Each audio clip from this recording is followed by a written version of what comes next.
Sometimes like these, I won't be made useless, won't be idle with despair. I'll get myself around my fate, like the darkness most fear. My hand is falling over. So do you believe that segregation exists on campus? If you do, what is your role in this phenomenon? The witness, the victim, the doer, or all of them? If you don't, do you think that birds from the same feather will flock together? Is it a natural occurrence? Sitting here, do I have to know about all of this stuff about ethnography? Some of you might wonder like that. But I want to assure you that all of us are actually ethnographers because can anyone yeah, because every one of us observe our surroundings and we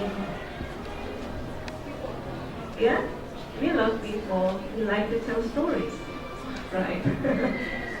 But most of the time our voices, our narratives are missing when we write our research. That's the question I often get when my colleagues ask, why do Indonesian people, when they do qualitative study, they often write it in the voice of a quantitative researcher? I think it's the lack of imagination. It's like it's the lack of natural mundane voice. Suara yang sehari-hari, suara yang sederhana. Ketika kita memasuki dunia akademia, sorry I have to shift here. I hope it's okay with everyone. Tetapi kita memasuki dunia akademia, kita mempunyai opini bahwa dunia akademia itu harus yang seperti itu. Kita khawatir tidak menjadi saintifik. Kita khawatir kita tidak menjadi ilmiah apabila kita berkisah. Ini adalah masalah yang saya hadapi Bapak Ibu, because I started from first, I was a creative writer. I wrote short stories, and right now I'm still writing children's stories. You might wonder why children's stories, but because I like it, yeah. And then when I started my master's and my PhD, my advisor told me, why is your writing so? By Harry Walcott. Some of you might have read it. Harry Walcott wrote such this beautiful book called The Art of Your Work, and it's an eye-opening book because I didn't know that doing research can be that soulful, can be full of meaning, and you can bring in your voice into writing research. Kemudian saya memberanikan diri untuk menulis riset dengan bercerita. Dan saya yakin karena menurut penelitian Bapak Ibu katanya 60% dari obrolan manusia itu adalah kisah. Kenapa? Karena kisah itu memiliki beginning, middle, ending. Dan itu sesuai dengan cara bekerja otak manusia.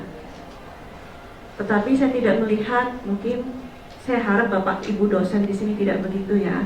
Ketika memulai kuliah bercerita. Demikian juga saya selalu katakan kepada ibu-ibu guru di dalam kelas, sebelum mengajar ngadongeng dulu ya, ngadongeng dulu. Kadang-kadang ketika saya mau mengajar kelas PPB juga saya membacakan buku kepada mereka. Ternyata itu sangat membantu mereka untuk unpack, to understand the materials more. Karena apa? Karena mereka merasa bahwa materi perkuliahan yang dibicarakan begitu relevan dengan kehidupan mereka sehari-hari. Karena dengan struktur cerita, sebuah teori itu mudah dipahami. Tadi ini sudah diperkenalkan Bapak Ibu, Bu Lucy sudah menyebut buku ini. Ini adalah saya tulis ulang dari disertasi saya yang saya lakukan dengan pendekatan etnografi. Dan saya kaget karena bahkan anak saya nggak tahu bahwa saya menulis buku. Ada bukunya Mama katanya. Buku yang mana? Buku yang itu, buku yang kuning itu ternyata Mama yang nulis katanya. Oh iya, kenapa? Dia sedang belajar teori sosial karena dia suka tertarik dengan teori sosial. Dan ternyata dia gampang ngertinya. Ini anak SMA Bapak Ibu. Dan itulah saya pikir peran kita sebagai akademia, kita membuka sekat perguruan tinggi kita berusaha mempublikasikan teori-teori sosial lebih dekat ke masyarakat. Ini adalah tugas Bapak Ibu, tugas kita semua sebagai insan akademia ya.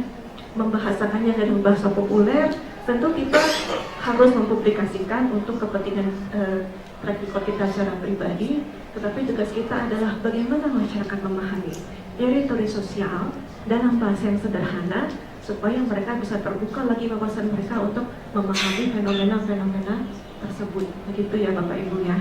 Jadi marilah kita mulai semuanya dengan menulis. Menulis yang seperti apa? Menulis naratif. Nah, ini adalah esensi dari seorang ethnographer. Oke, semuanya dari writing to notes ya. Ketika kita menjadi seorang ethnographer, when we are an ethnographer, we observe what happened in one account made by a particular person to a specific other at a particular time and place for particular purposes. Ini saya ambil dari bukunya Emerson. Okay, next. We write two types of notes when we do ethnographer or ethnographic approach. One is the observation notes. We capture the mood, emotion, activities, interactions, and also in some of context, you may want to also write your mental notes. Mental notes itu apa?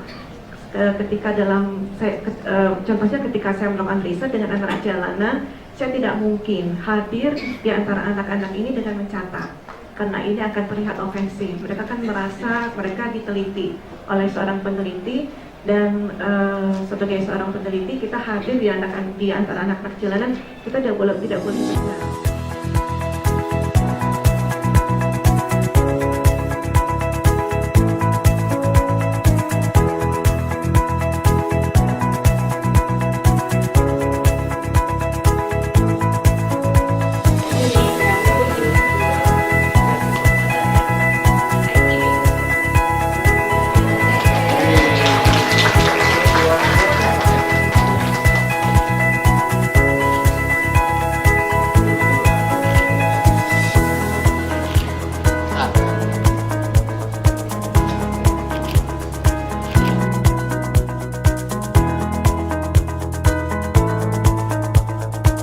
Wassalamualaikum warahmatullahi wabarakatuh.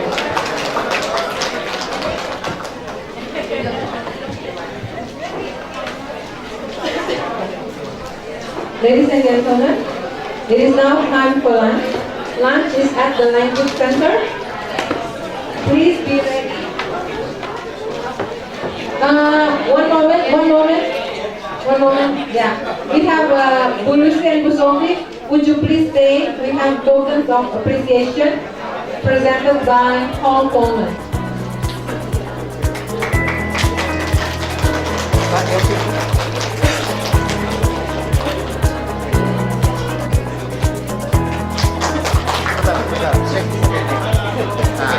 sini Pak.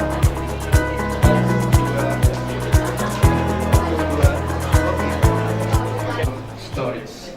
I am Madhiri Santosa. People call me Harry to make it easier. Yeah. But if people sometimes call me May also. Hello May. And then when I was in Australia, after 5 p.m. there will be a call center calling. Hello Mr. Santos. Are you from Brazil? I am from Universitas Pendidikan Ganesha. It is ex-IKIP Negeri Singaraja in Bali. If you want to email me, that is my email. If you want to know a bit about me, that is my webpage.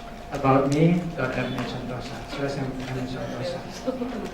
Today I'm going to talk three main things. The first 30 minutes I plan to talk about pedagogical frameworks. The second one will be the workshop. And the last one will be the presentation of your products. You know that people already talk a lot throughout 3 days here in Bicole. I've learned a lot about new materials, new applications, new programs in relation to the use of ICT or technology in EFL teaching and learning process. Many people are very excited in using technology, and they think by employing technology, things will change in the classroom. In fact, it is not as simple as that. There must be a lot of variables, dimensions, elements, aspects happening in the classroom. Let's have a look on those one by one. Before that, I would like to divide you into 6 groups. So the first 3 or 2 will be group 1, yeah, and then next 2 will be group 2, next 2 will be group 3, here group 4, group 5, and group 6. SJ. Group 2 need to open bit.ly/perahu. Group 3 need to open bit.ly/singaraja SP. Group 4, which is here, need to open bit.ly/11VR. Group 5, which is here, I will give you something, but you need to open Android app or Google Play or iOS, and then install an application called Sites in VR. After you install, I will give you this from you.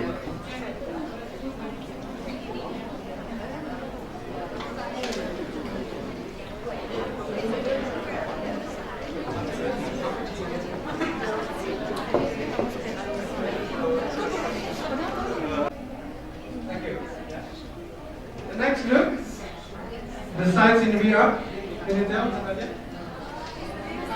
In the VR, I see there is a terrain, yeah, a terrain. At first, I thought there would be something coming, yeah, like a thing or something. I only see that picture, but then I tried to move because I have ever seen people using VR, yeah, but never used it before. And then I move here, yeah, I go to the right, and at this angle, I see that I was in the moon, yeah, in the moon, and there are some astronauts doing something, but only that one object there. The other. Asia, Middle East, good. This one, of course, and this one. Vietnam, yeah, to be exact. So, what I'm trying to say is that that was when I was teaching English and Indonesian at that time in Australia. So, what I'm trying to say, our students now are already on those ages, and we are probably left behind from them. Yeah, they can be very fast, but they also don't know what to do. Now, I would like to talk about the labeling of Gen Z, Gen Y, and Gen X. This is in Indonesia, unfortunately, but you can see the difference.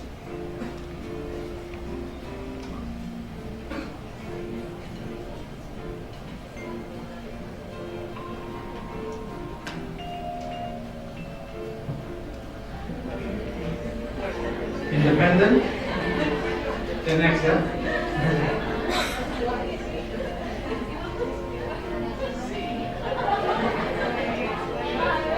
Gen Y.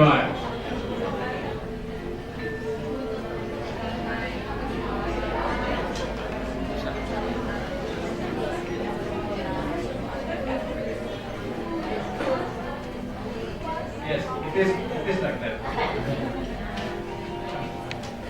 Gen Z.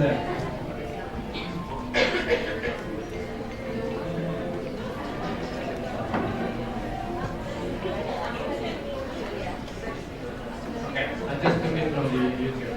So basically, you know about this. There is a label like this. Even though I understand we couldn't label people like this, okay?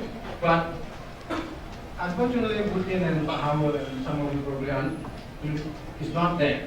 It's not there.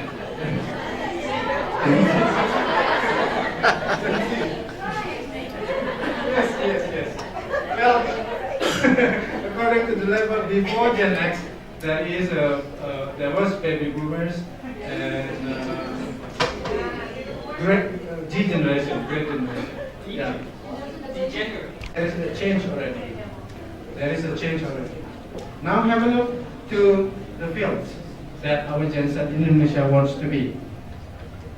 Pengusaha is number one, businessman, and technology and startup coming up. In terms of gender, for females, still quite normal or normative, but for men, pengusaha and teknologi besar, yeah, you want. Because they want to be gamers. So how do you teach this kind of students? You know the theories of autonomous learning, blah, blah, blah. And you know how to do it, but struggling, right?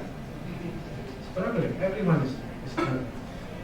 So they actually have entrepreneurship in their DNA. Meaning that you have to cultivate and nurture that to be independent. They are self-starters. They don't want to become PNS. Saya sudah sering kasih kalau di seminar saya, jangan jadi PNS. Ya, berat, biar aku saja. Social media managers. The job is just to sit down and update status. And they got paid very high. This is in 10 years. The job didn't exist 5 years ago. It's like, number one, iOS developer. Application, yeah? Or, if you can see, other than Zumba. This is interesting, right? Zumba or yoga, yeah? Becoming popular now. All of these are dealing with technology, are dealing with disruption. You know the story of Bluebird, right? With Gojek, Uber, Grab, they are surprised. They got shocked because suddenly their salary become lower. And there are other taxis that do not have taxis. There is no pool. There is no maintenance garage. There are hotels that doesn't have a hotel. Okay? If you want to travel to fly, you can just book it from Traveloka or Booking.com. As easy as that now. There are disruption. And teachers, educations must be ready with that. The idea is that our students are different today. The problem is that the adults, including the teachers, always want them to be like the teachers. And when the students do not want, don't see this, when the teachers see the students do not want to be like them, they will label the students as rebels. In fact, they want to prove themselves. On the other hand, we know that they are very good in using technologies. But it doesn't mean they can use the technologies effectively.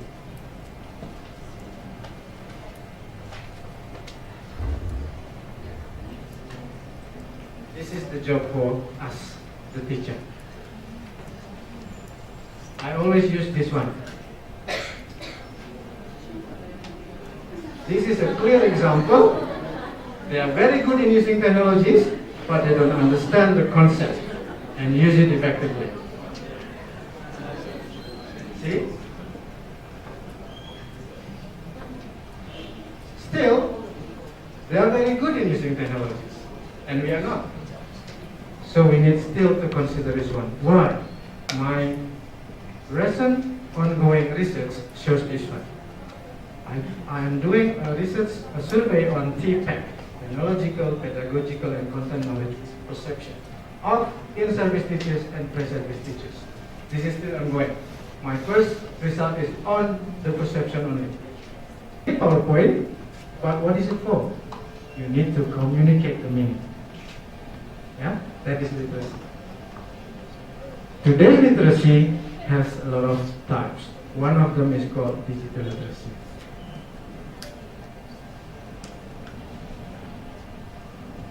A lot. And it's hard. It's hard for us. Look at this picture. Have you ever seen Indonesian kids or students doing this in your surroundings? No, so sad. Why? Why do you think Bapak Ibu? They are busy with gadgets, yes. You don't have the tree anymore. A tree like that especially. Because they live on the mountains. Yes, the idea is that it's very rare sight, right? Very rare sight. Of course, this is probably only for promotional purpose. I don't know. Why? This is the result of PISA, but the previous one. You know that one. Indonesia is second, ranked second last, yeah, from the last. You know that one. There's always funny stories about Indonesia about this, right? Number one, but last. Yeah? Or they are the happiest, but lowest in scores. Yeah? You know why our students are very happy even though they don't know anything? This is one possibility. In other countries, they allocate this number of funds for books.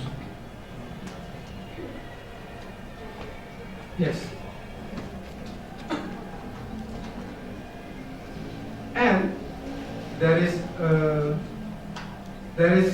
a saying in Indonesia called tragedi nol buku. Zero book tragedy in Indonesia. Meaning that every 29 days there is not one single book published in Indonesia.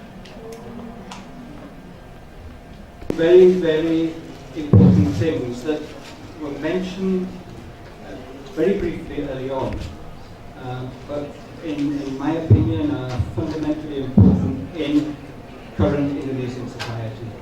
And this is basically teaching children from the very earliest age when they begin to read, to be critical, to evaluate, to be judgmental about everything that they come into contact with.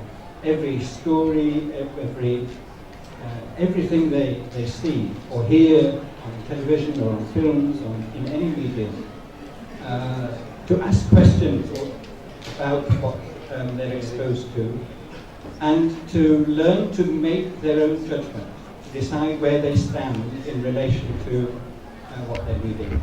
Because we're facing, we all know, we're facing issues such as abuse, hoaxing, inappropriate use of social media, attacking people, and this people using social media for political objectives, and this has got to, children have got to learn how to respond to this.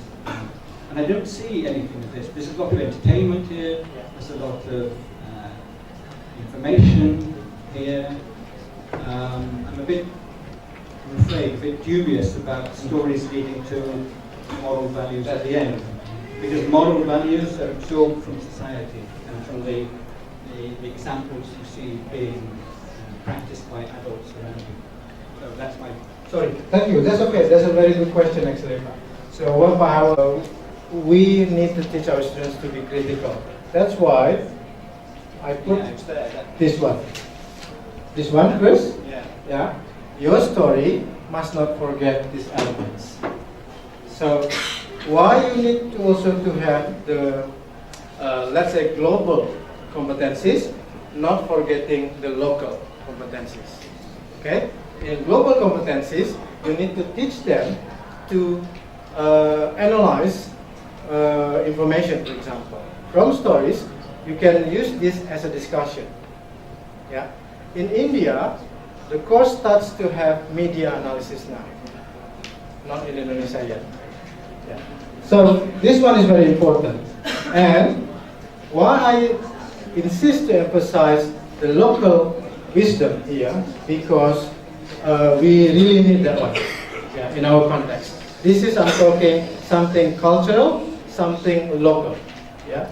But then I agree that the portion of literacy here, where we are teaching them to become more critical, evaluative, and so on, must be emphasized there. It can be in the book, it can be during the discussions, and during the creation of new stories from them. So that's why I emphasize, I use British Council Core Skills project here, because I'm also one of the trainers with Pak Jati there. So you don't only teach them to read stories, but you also need to teach them to consider different perspectives, to evaluate that evidence. To have a bigger one, there is a brochure outside with Mas Buyung and Mbak Maria. You have to teach them core skills. Yeah? And stories with local contents can be interesting because they are contextual to them. I often ask them to write their work, stories, and issue.com. It's not just teaching the IDP students how to write. When they write and they publish, those students also looking and reading other books and other students writing. So it's very difficult to say, oh ya, sekarang harus belajar membaca. If that's only membaca, it will not help a lot. You will not become a reader. You have to share the idea of sharing in the social media like issue.com, now with WhatsApp, WhatsApp, and things like that. You write your story, you got feedback from someone around the globe, and so on and so on. So I think that's the idea started there, and not many teachers aware about that powerful of sharing and so on. Should be started. Thank you. The emphasis on discussion before and after the use of materials is very important. The activities must be clear, yeah? Not only reading, but for example, guided by questions. The questions must be critical, and then they must share, either in the classroom or outside the classroom. Thank you. We should just go back to the story. All right, see ya.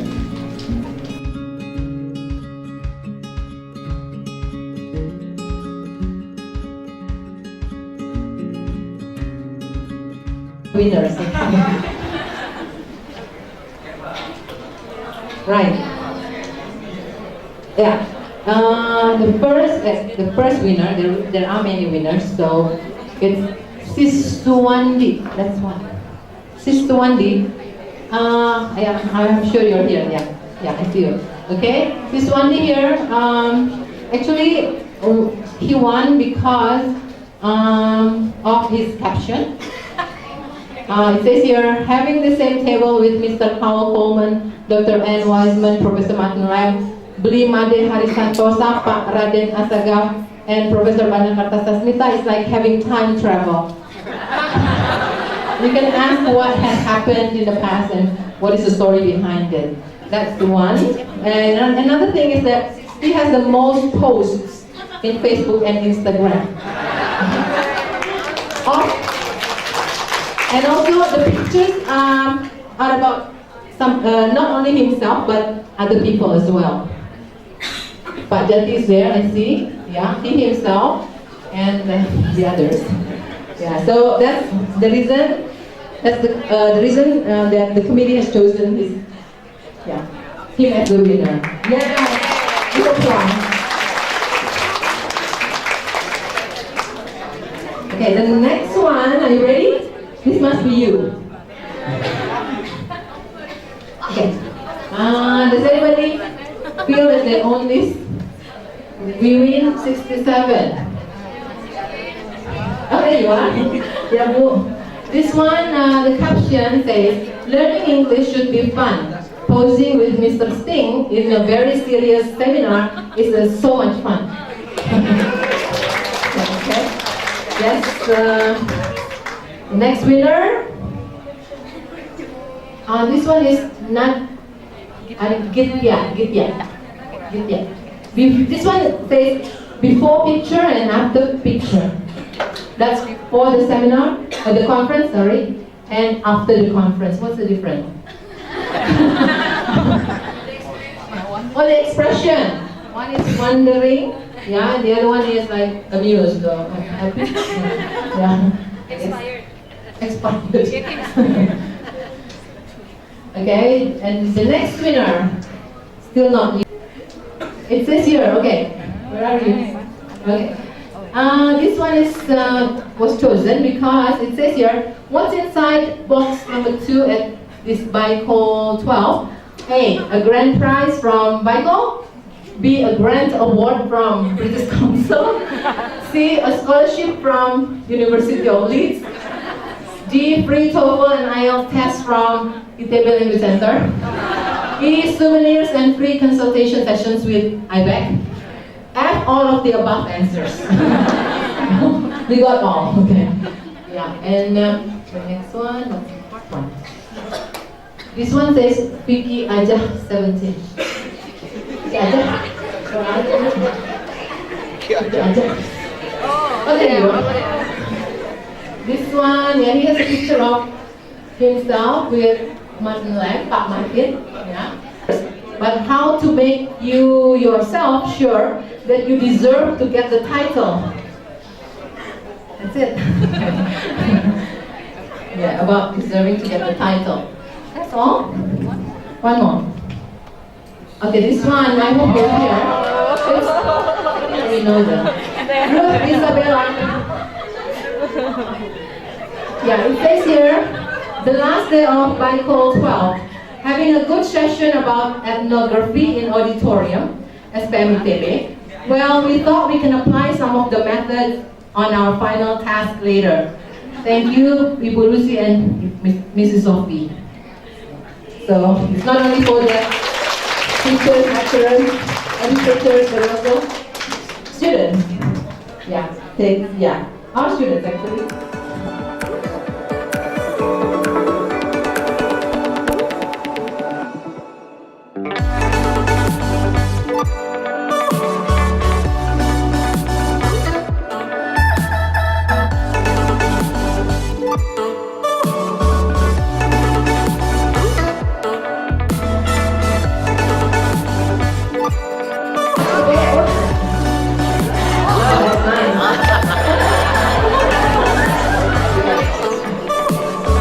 Okay, nice. Nice, everybody got one. Okay, anyone? Oh.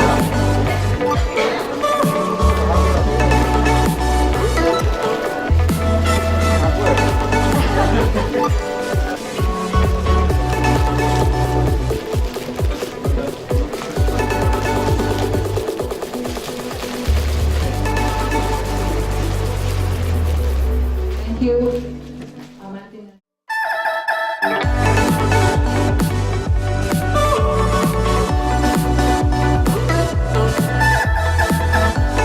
Is on Jalan Ganesha at the main entrance of ITB. Also, the final destination is at Chiwok Mall. Reminder before we close, meeting point for Bandros ride is on Jalan Ganesha at the main entrance of ITB. Also, the final destination is at Chiwok Mall.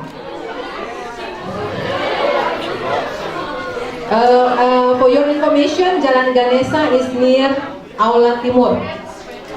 Warahmatullahi wabarakatuh. Selamat siang and good afternoon everyone.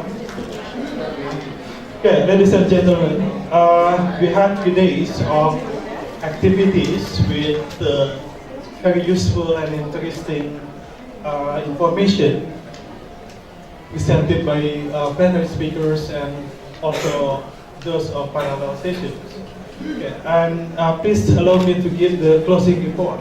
This conference and workshop was attended by 101 presenters and active participants from several areas in Indonesia, including Aceh, Jambi, Lampung, Jakarta, Bandung, Jogja, Semarang, Solo, Kendari, Tarakan, Samarinda, Surabaya, Kupang, and Bali.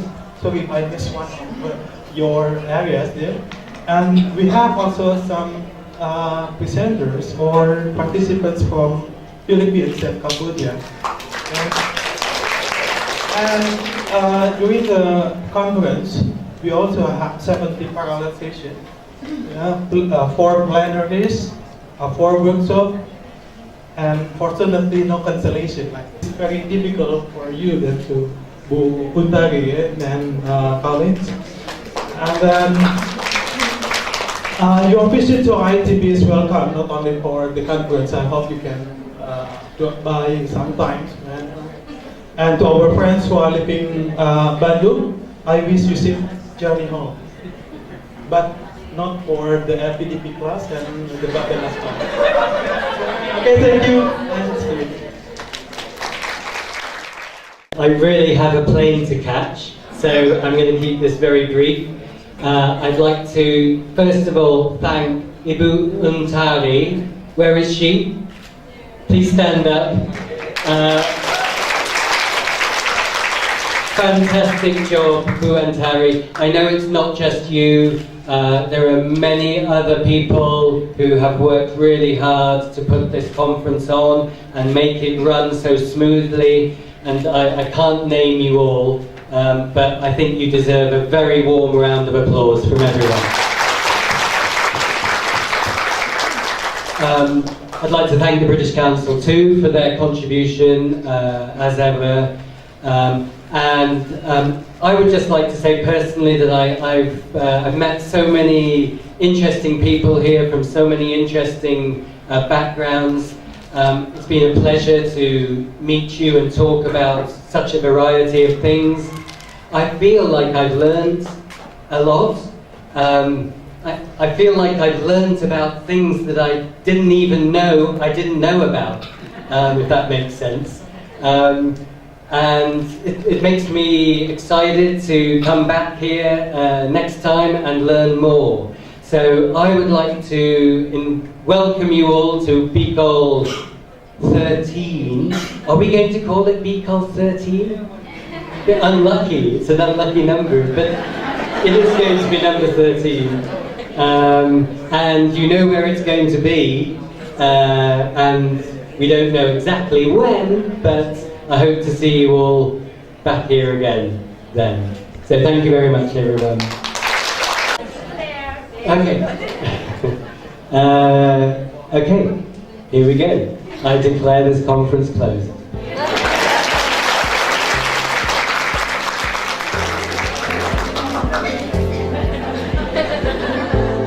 Hope to see you all again in the next 2 years.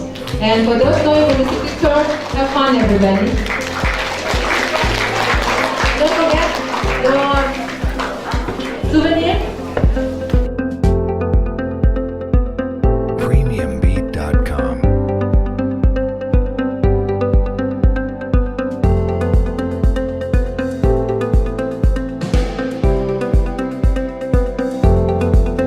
Premiumbeat.com.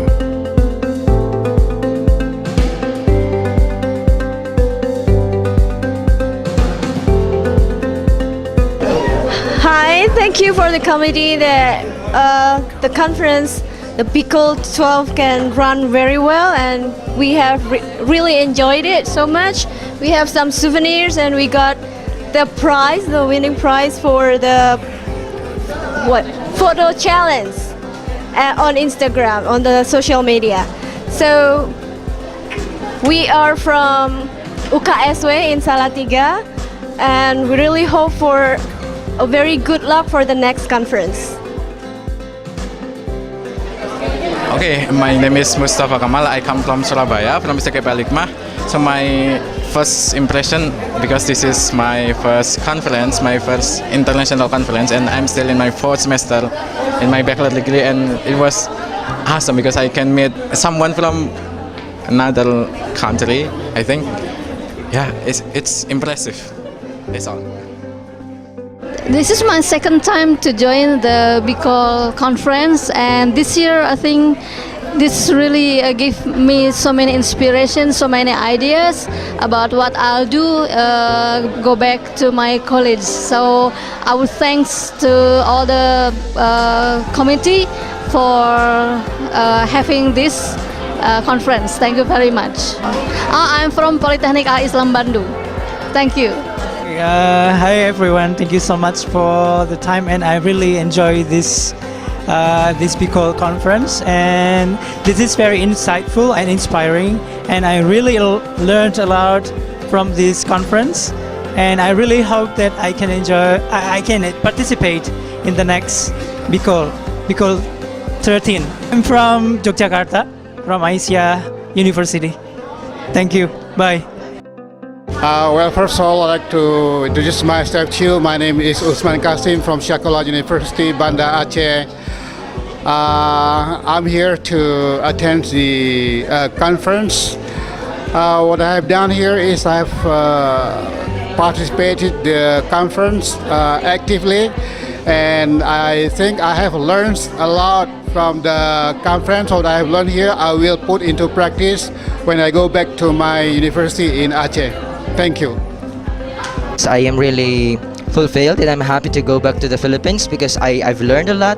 I had a lot of friends and I have now my network here in Indonesia. Nice place to stay. I love Indonesia. Bicole 12 has been a really great international conference and workshop. Yeah, I am very happy. I'm very glad and grateful to be here, especially in the third days in which that there are many workshops. Yeah, I feel like there are so many practical tips that I can incorporate. Not only the theories from the first and the second days, but in the third days is, let's say, for me it is the best day through all the conference. Good job, Bicole 12. Thank you very much. I am Nadia. I am from UPI Kampus Purwakarta.